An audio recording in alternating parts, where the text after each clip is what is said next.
U.S. officials dismiss his re-election as a farce, but for President Assad, the vote signals a sharper confrontation to come, says U.S. Institute of Peace analyst Steve Heidemann. We have a Syrian regime that is going to dig in, is going to insist on its legitimacy. That view will be supported by Russia, Iran, China, other governments which have backed the Assad regime. And it means that any opportunity to try to close the gap and move the conflict toward a negotiated settlement has been significantly set back. Iranian support for President Assad in this vote included election observers. Alaeddin Boroujerdi heads Iran's Parliamentary Committee for National Security. Syrian people participated completely and freely in these elections, and foreign and regional campaigns aimed at misleading the facts did not succeed in preventing the Syrian people from practicing their right to choose their leadership.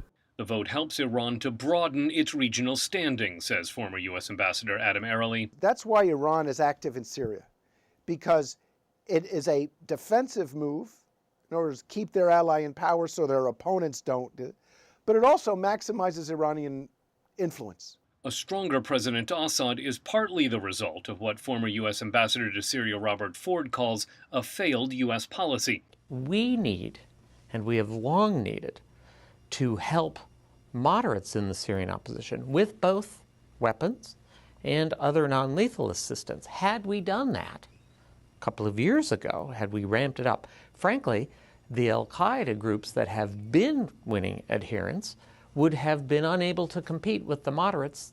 State Department Deputy Spokeswoman Marie Harf says the Obama administration is boosting support for the opposition. And I think actually a lot of the frustration you've heard people like Ambassador Ford talk about is that the situation is incredibly complicated and there are no easy answers. And that we are constantly looking at ways to increase our support. We are constantly looking at ways to get the parties back to the table. We are constantly looking at ways to help fight the terrorist threat going on in Syria right now.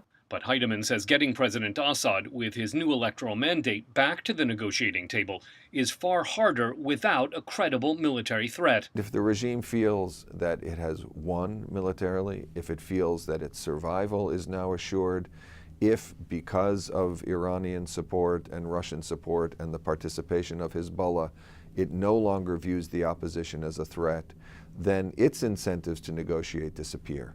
Heidemann says the Obama administration has the opportunity to boost military support for the armed opposition, but has so far been unwilling to do so in a way that would change President Assad's calculus.